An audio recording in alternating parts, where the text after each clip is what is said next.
رطوبه وطمي وميه وحياه وخضار وزراعه وبذور وحيوانات وبيوت وناس بتشرب وناس بتسقي وناس بتروي وناس بتصطاد سمك.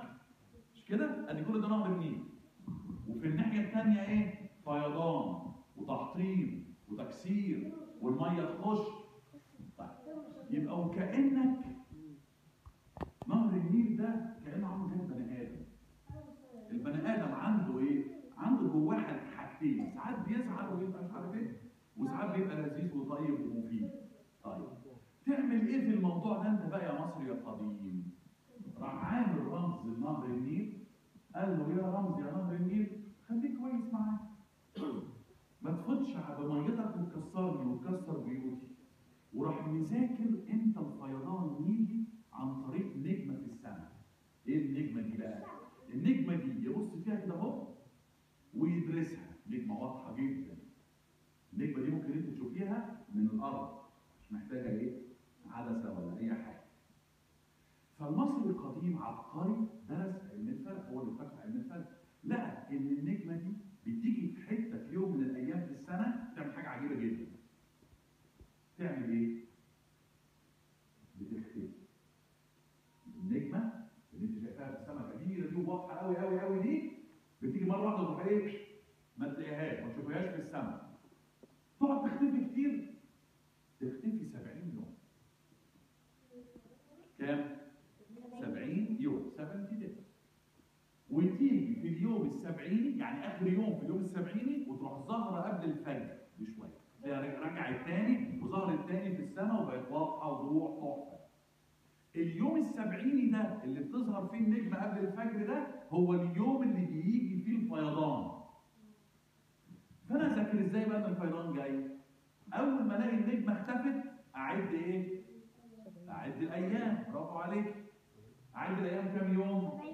70 يوم.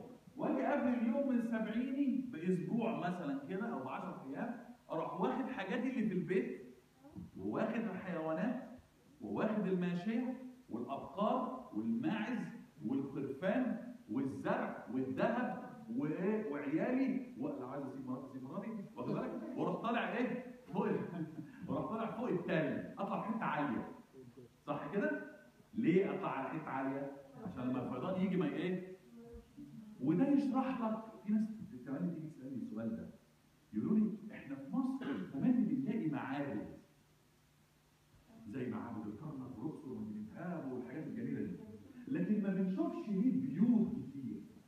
يعني البيت بتاع المصري القديم ده ما بنشوفش ليه بيوت كتير، لان البيوت كانت معموله من الطين، والميه تيجي ايه؟ تشيل الطين، فيروح باني بيته تاني من ايه؟ من الطين، وهكذا. يبقى ممكن من ضمن الاسباب اللي تخليك تعمل ده، ثانيه هنخلي الاسئله في الاخر معاك وانا مش ماشي النهارده. كويس كده؟ فاذا حقبي او هذا الرمز بتاع نهر النيل كان مهم جدا عند المصري القديم. على ال5 جنيه قرروا الناس المسؤوله عن الموضوع ده ان هم يحطوه على 5 جنيه، وهو قدامه يبقى القرابين والهدايا والهيروغليف اهو على جنبه. ولو انت بصيت على رجله كويس هتلاقي فيه نوع من انواع الظل او نوع من انواع الغزال يعني بيجري. شايفينها؟ تحت. تمام. وعلى الشمال ابقار وفئران، وعلى اليمين مراكب وناس بتسوق المراكب في نهر النيل. تعال نشوف كده الصوره اللي بعديها لو تذكر. يبقى اذا ادي الوش بتاع ال5 جنيه بالانجليزي، وطالع منها اشعه الشمس على اليمين اهي. يعني طالع من كلمه فاير اشعه شمس زي ما انتم شايفين كده. طيب هاي يبقى اذا على كل فلوس عندنا يوجد حاجه مهمه.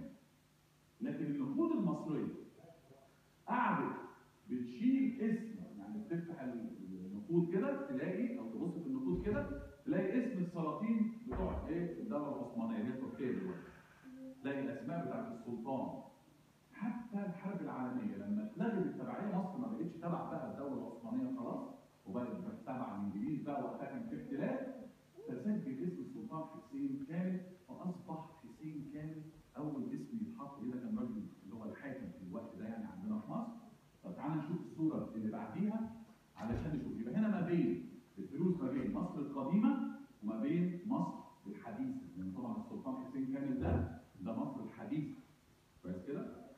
وخد بالك ان فكره الفلوس دي ان احنا نحط عليها صور او نحط عليها ناس، دي ما حصلتش لدرجه ان محمد علي شخصيا اللي هو يعني بقى مؤسس بقى ايه بيسموها مصر يعني بيسموه مؤسس مصر الحديثه، فهو ما اتضربش العمله لما تيجي تتعمل بيسموها حاجتين، يا اما العمله بتتضرب يعني بتتضرب كده وتتعمل، يا اما بيستخدموا كلمه سك العمله بالسين مش بالصاد، بالسين سك العمله. فحتى محمد علي مع كل العبقريه بتاعته اللي في ناس بتحبه وفي ناس يعني التاريخ انت عارف في ناس بتحب محمد علي، في ناس تقول لك لا مش عارف عامل ايه، فده انت هتبقى تقرره، لكن بالاهميه بتاعت محمد علي ده ومع هذا ما حطش اسمه او ما تحطش اسمه على عمله. ليه؟ خد بالك ان انت تحط اسمك على عمله ده معناها او صورتك على عمله ده معناها انت المتحكم في المكان ده. يبقى دي اهميه النقود نمره 2. اهميه النقود نمره 1 انت بتشتري وبتبيع. حلو؟ الاهميه الثانيه ان انت بتثبت وجودك في المكان ده بتاعي، انا اللي بحكم المنطقه دي. خلاص؟ مين بقى عمل كده؟ هو ده عندك بقى الاباطره الرومان، الامبراطور، تلاقي بقى يوليوس قيصر، تلاقي البطالمه عندنا كليوباترا مثلا الملكه الشهيره دي، كويس كده؟ كانوا يحطوا وشوشهم صور وشوشهم على العمله، ليه؟ لان انت تثبتي ان انا المتحكم هنا، يبقى دي اهميه العمله ان انا بثبت تاريخ، ولذلك لما تيجي تدرس تاريخ اي بلد بص في العمله هتلاقي بقى الملك ده حكم من كذا لكذا، حكم، فدي فايده العمله، فايده النقد وفايده الفلوس غير فايدتها ان احنا ايه؟ عارفين ان احنا نشتري بيها حاجه ومش سيدي بقى عمل كده، بس خد بالك بقى انت عارف طول الفتره دي برضه القرآن بتحكم، بس طبعا مين اللي ماسك في الاصل؟ كنت انت تحت الاحتلال، الاحتلال الانجليزي. طيب تعالى نشوف الصوره اللي بعدها، يبقى المفاجاه بتاعت النهارده ان محمد علي ما حطش اسمه على عمله، ودي مفاجاه كبيره تاريخيه. ف 1806 ده رقم مهم قوي يا جماعه، محمد علي اصدر فرمان، يعني ايه فرمان؟ يعني قرار امر اسمه فرمان يسموه كده، يعني امر، انا بصدر امر ان كذا يحصل يبقى كذا. فاصدر فرمان او امر خاص حدد فيه النقود المعترف بيها. اول اختراع للنقود عند محمد علي لما اصدر الفرمان دي، الفلوس كان اسمها دلوقتي مثلا تقول ايه؟ مثلا جنيه، مش كده؟ تقول مثلا ايه؟ انا معايا 3 جنيه، معايا 5 جنيه، هشتري مش عارف 2 جنيه ونص كده، جنيه او حاجه قرش كده.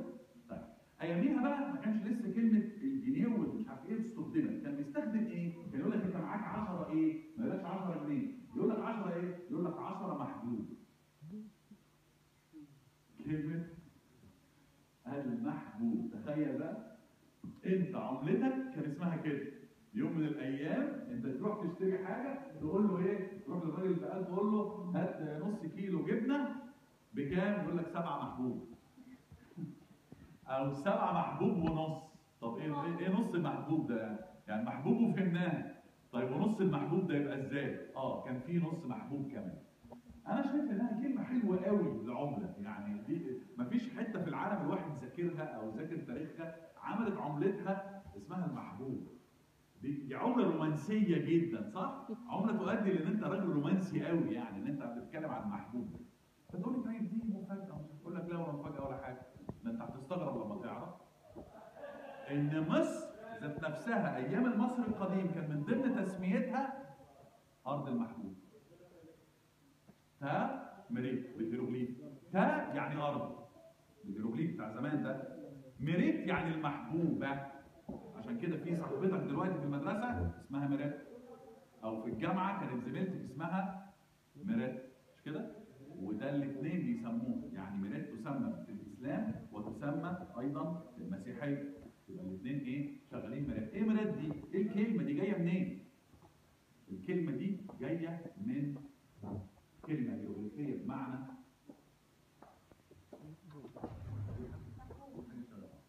طيب يبقى المحبوب ونصف المحبوب والعملات الفضيه والنحاسيه. هنشوف الصوره اللي بعديها لو تسمع.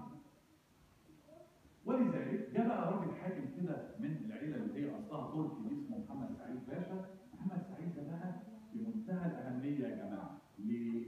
محمد سعيد 1860 اصدر محمد سعيد باشا ولي مصر 20 تحت العمله اللي انت شايفها تحت دي اسمها بار. خلاص؟ ما انا بقول لك بقى دي التسميات، ما كانش لسه بقى التسميات بتاعتنا، ها؟ احنا بنتعلم التسميات بتاعت زمان.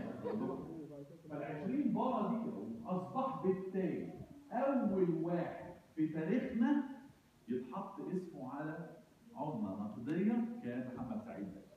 يبقى ده مهم قوي ان احنا نعرف الاسم ده. محمد سعيد باشا هو اول. نعم؟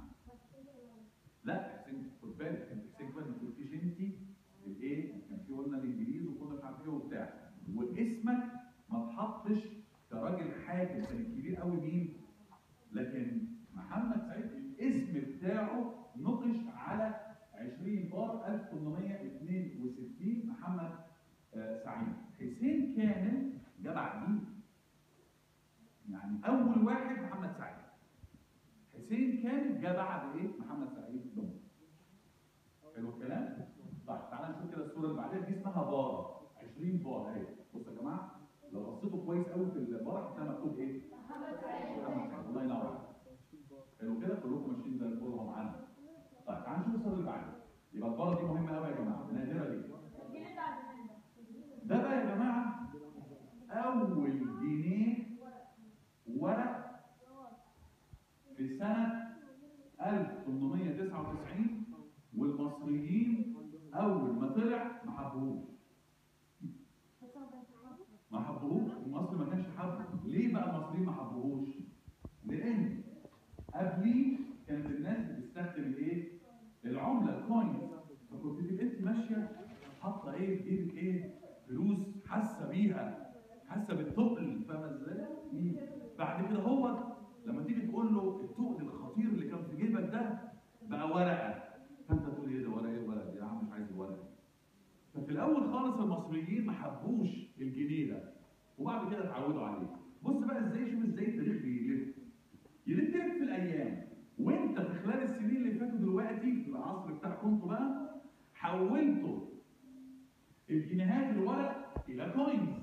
فاعترضنا لان يوه حما ماشي بقى وكوينز في جيبي تقيله وتقعد تشكشك. اعترضنا. ها؟ شفت ازاي التاريخ بقى جميل؟ التاريخ جميل ازاي؟ ان انت في وقت معين بتعمل انعكاس او ريفلكشن، او ان انت بتبقى بتحارب حاجه بس اصبر شويه ممكن تحبها بعدين. ايضا الشعب المصري متميز عن الشعوب في العالم، هو دمه خفيف. الشعب المصري دمه خفيف. فكل حاجه يتعامل معها يروح عامل منها ايه؟ طرفه او ايه؟ او نكته او كلمه حلوه لذيذه. فلما المصري بص على الجنيه ده، طبعا الجنيه ده زمان ما كانش جنيه زي الجنيه البني بتاع دلوقتي. الجنيه بتاع زمان ده ولا 5 جنيه بتاع زمان ولا 10 جنيه بتاع زمان كانت لحاف. كانت والدنيا الشتا ممكن تتغطى يعني لحاف، يعني مش حاجه كده تعبانه بتاعتنا. بص كويس كده في الجنيه ده لو تسمع. بص كويس في اللحاف. تمام. فسماه ايه المصري؟ سماه الجنيه ابو جمالين. فاصبح مشهور في مصر على ان الجنيه ده ايه؟ ابو جمالين. لان واضح جدا ان في جمل واقف وفي جمل قاعد. ايه الفرق؟ ايه الفرق؟ تمام، ده ممكن. برافو عليك. دي بوينت. بس انا ذات نفسي ما فكرتش فيها. ما انتهاش. جميل جدا برضه. ده نوع من انواع الفكر المتقدم جدا. لان في هرم واقف وهرم قاعد، راجل وست. نعم يا حبيبي. الله ينور عليك. اديك 30 بوينت. انت عندك كام سنه؟ 6 سنين. اسمك ايه يا حبيبي؟ اسمك ايتن؟ ايتن عندها 6 سنين واجابت الاجابه الصحيحه. ولحظه اللي انا كنت عايزكم تلاحظوه كلكم. ولذلك هندي ايتن 30 بوينت. يعني ايتن دلوقتي بقت نمبر 1. وعندنا هنا 20 كده، عندنا هنا 10. في حته ثانيه؟ هنا بوينت ورا برضه جميل. اللي قال 123 صح. انت خدت ايه؟ انت جبت ايه؟ انت خدت ايه؟ انت قلت واحد كتول. بس ما كانش بوينت صح؟ ما كانش هو ده الصح. هو فكره حلوه بس ما كانش صح. ماشي؟ لازم نوصل للصح. يعني حاول انت تاخد لك 50. يعني ماشي موافق، بس مش هو دي الاجابه الصحيحه. يعني افكارك حلوه وجميله، رجعت عليها. وسنانين. شايف بقى ايتم لحظه ايه بقى؟ شايف بقى عين ايتم بقى؟ عيني عليها بارده. ما شاء الله دي ايتم. طب تعالوا نشوف الصوره اللي بعديها. في ثوره رهيبه يا جماعه مؤثره جدا في تاريخ مصر، ثوره 19. عمل في واحد في الجنوب العظيم، في النوبه العظيمه، في حته اسمها كومومبو، عمل حاجه غريبه جدا. طيب ممكن اللي بيتكلم في الموبايل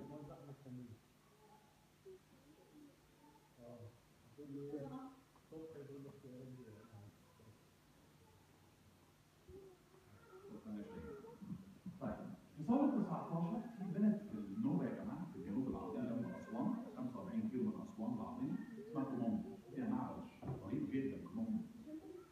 كومومبو خد بالك. لا كومومبو خد بالك، مش ابو صمبو بعيد خالص. ابو صمبو لسه 280 كيلو من اسوان، لكن كان كومومبو 45 كيلو. ركز في كلامي كويس، معلومات طبعا.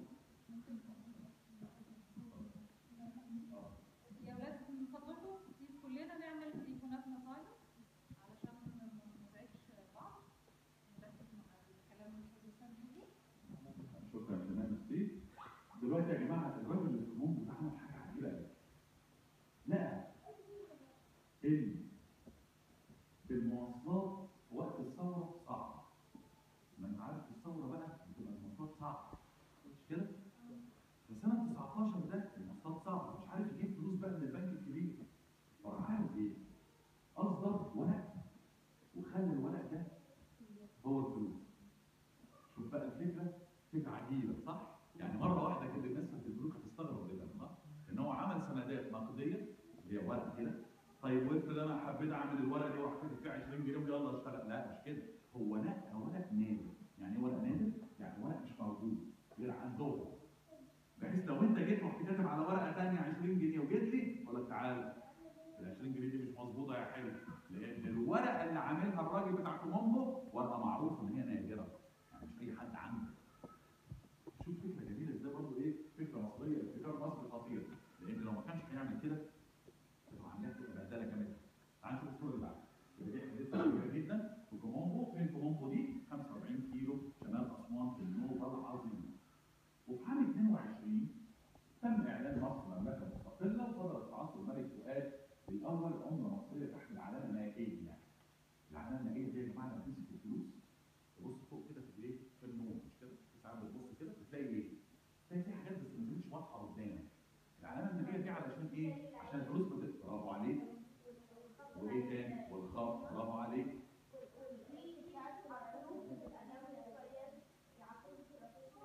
بتبقى في حاجه ثانيه جوه في الحاجه دي، ايه تاني؟ ها؟ وفي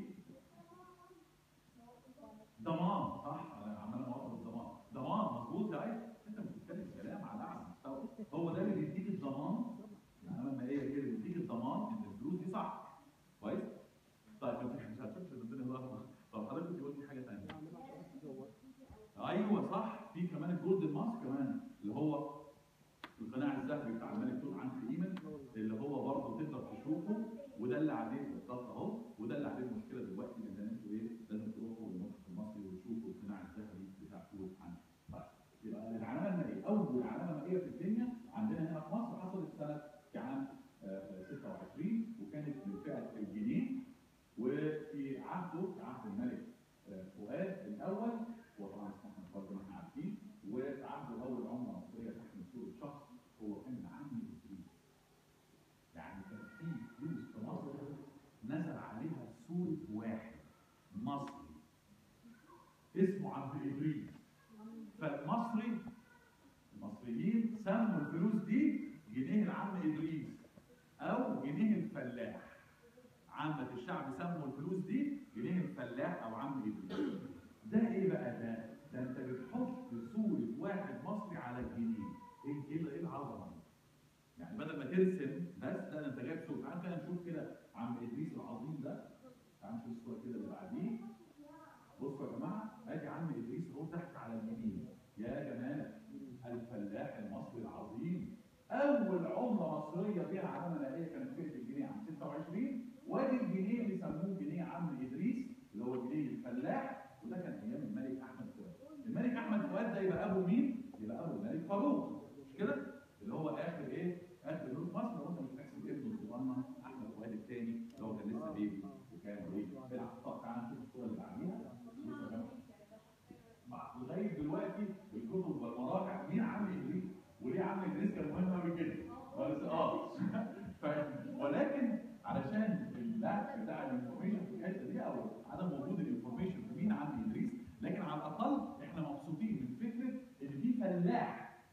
اصلي، يعني مش رسمه، مش واحد بيرسم واحد فلاح، لا دي صوره واحد عاش في مصر على ارض مصر وكان فلاح عظيم واتحط صورته. ده نوع من انواع التقدير للشعب المصري ان احنا نحط صورتك على الايه؟ الفلوس. حاجه عظيمه جدا. بصوا يا جماعه، جنيه جنيه حاجه كده بيوتي سنمليزم فيه يعني كده بتحط ملك ولا ملكه ولا بالظبط.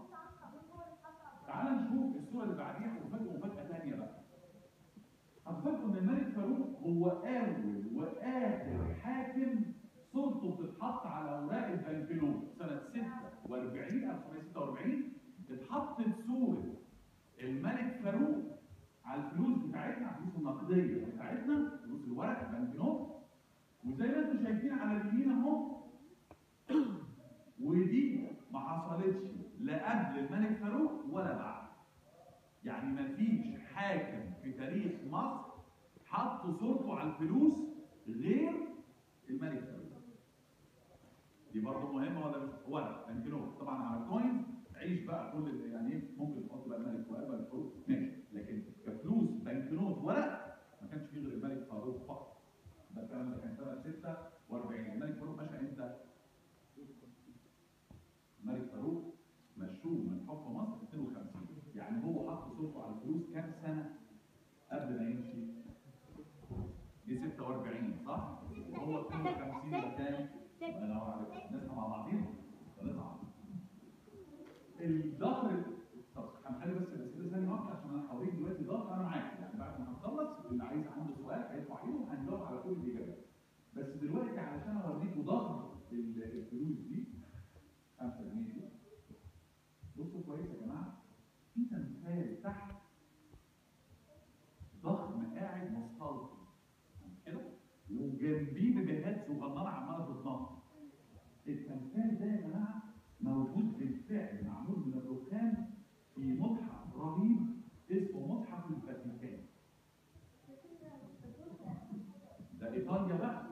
ممكن نكبر شويه المنظر اللي تحت ده لو تسمح علشان توريهم التمثال اللي قاعد ده ايه مستلقي ده، وحواليه 16 بيبي بيتنططوا. 16 بيبي بيتنططوا. هو كده ما ينفعش اكتر من كده. اشكرك يا حبيبي، اشكرك. طيب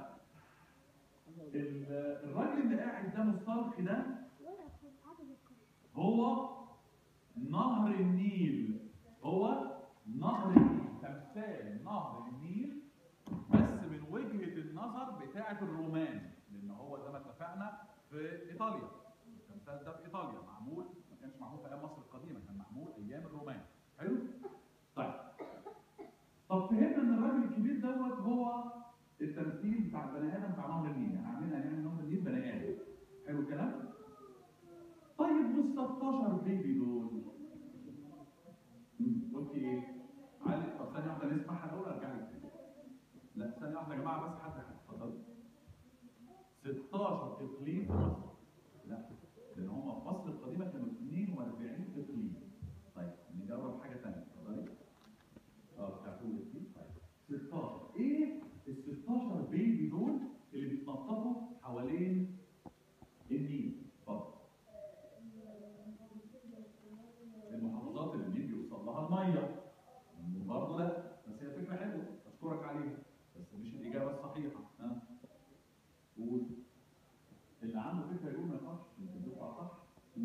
16 مركب مثلا يكونوا مهمين في نهر النيل، ممكن جدا، لكن إيه الإجابة مش صحيحة. اتفضلي. 16 عندك حاجة تقوليها ولا أنت بتتمطع كبير صح كده؟ بتتمطع. 16 إيه؟ 16 أراضي في الأرض يعني، مش بعيد عن الحقيقة. مش بعيد عن الحقيقة. 16 أراضي، أرض 16 أرض. هاي ده انتوا أفكاركم حلوة بس هو الإجابة مش صحيحة. 16 فتحة ماشي فيها المية. 16 بحيرة بتطلع من نهر النيل. أفكار كلها جميلة بس الإجابة لسه. اتفضل. 16 ولد.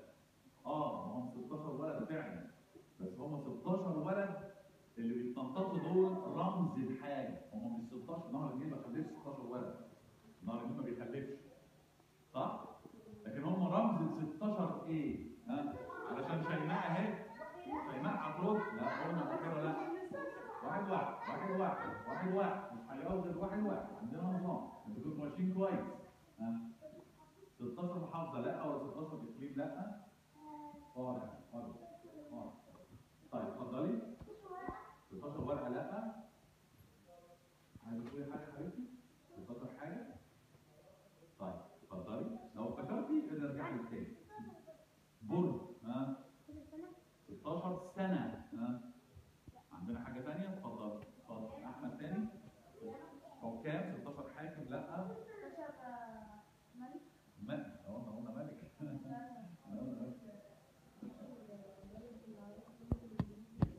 16 عروس من عرايس البريد في النيل. اشكرك ان انت ذكرت ده، هو مش صح. لكن اشكرك ان هو مش صح. انت ما كنتش عايز تقول كده، ده غلط. لكن انا هقول لك ليه انا بشكره ان هو قال كده. لان يا جماعه انا عايزكم حكايه ان في واحد او واحده في نهر النيل نوع مع قربان نهر النيل دي تلغوها من دماغكم.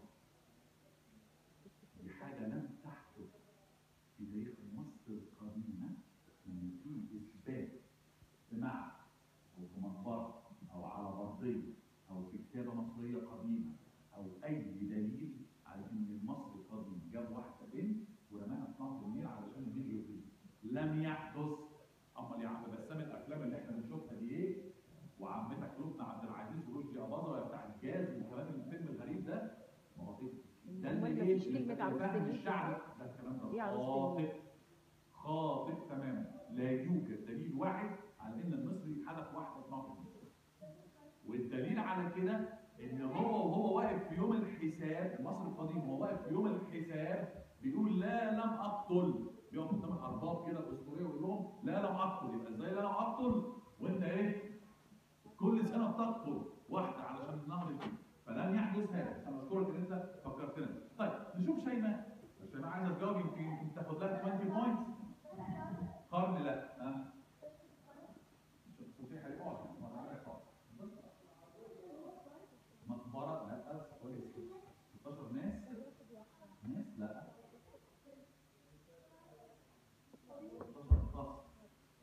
16 قصر مبنى قصر كبير. يا رايق لا برضه. بس انا عاجبني الروقان قوي بتاع 16. رايقه. 16 جنيه لا. ما هو قال خلاص. قول يا ايتن. انت انا عارف انت اللي هتجيبيه يا ايتن. قول يا ايتن حبيبي. قول خلاص انا مش فاهم. يا رايق. 16 بنت لا. هو 16 بنت. طب نحلها نشوف شيماء هتقول ايه. نشوف لا. 16 قريه يعني. طيب نشوف شيماء هتقول لنا ايه. راي شيماء ايه في الموضوع ده؟ رافض او فرع. يعني ممكن جدا روافض نهر النيل يكونوا 16. روافض يعني نهر النيل ماشي اهو طالع منه فرع كده. لا ما هو مش صح. ما هو صح. شنطه مين اللي واقعه ديت؟ هتشيل الشنطه جنب. قول يا حبيبي. 16 قريه ما احنا خلاص. طيب احنا نحلها بقى عشان نخش على اللي ورانا لان احنا كده ايه؟ بصوا يا جماعه ال 16 بيبي دول خلاص اتفضلوا انزلوا دي اشكركم. ال 16 بيبي دول يا جماعه اللي بيتنططوا حوالين نهر النيل هم 16 ذراع. شايفين الذراع ده؟ ده اسمه ذراع صح؟ 16 ده دراع زي دراع. اللي كان بيقيس بيها المصري ارتفاع الميه بتاعت نهر النيل في ايام الفيضان. فلو انت ارتفاع فيضانك ارتفاع النيل 12 ذراع مجاعه. مفيش ميه، مفيش ري، مفيش زراعه، مفيش حبوب، مفيش شعير، مفيش قمح، في موت. يبقى ازاي في موت؟ ناس تموت من الجوع. عشان تقولوا الحمد لله رب العالمين ان ربنا وهب لنا نهر النيل. طول اليوم كده تقوم في بلاد مش لاقيه ميه. اهو مصر القديمه لما كان بيجي 12 ذراع كانت الناس بيحصل مجاعه كده. مجاعه يعني الناس ما تلاقيش اكل خلاص. ده 12 ايه؟ ذراع. طيب 14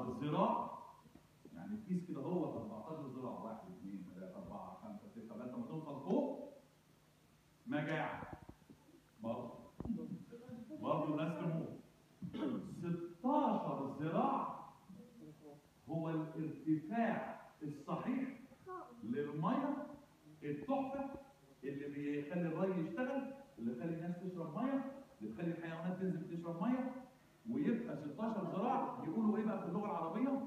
لقد وفى النيل. لقد ايه؟ من الوفاء يعني. انت مش بتقول انت وافي لصاحبك؟ نهر النيل وفى. من هنا يجيلك وفاء ايه؟ وفاء النيل.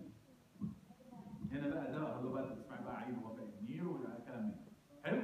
يبقى 16 ذراع هو الارتفاع المثالي علشان يبقى ايه؟ ابقى انا في التمام. علشان كده الراجل اللي عامل التمثال ده عامل 16 بيبي بيتنططوا حوالين نهر النيل وراحوا حاطينها على النقود بتاعتها. تعال نشوف كده الصوره. لو زاد عن 16 الله عليك اهو كده. لو ارتفع عن 16 ذراع مشكله. عشان كده في اول المحاضره قلت لك ايه؟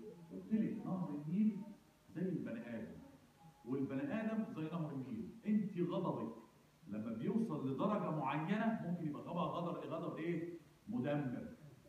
وفي وقت معين بتعرفي تذبحي جماح نفسك فالغضب بتاعك يبقى غضب محدود. وفي ساعات بتبقي المود بتاعك تحفه مفيش غضب خالص، تبقي هايله. مفيش غضب خالص، لا يبقى مفيش، مش طبيعي بس.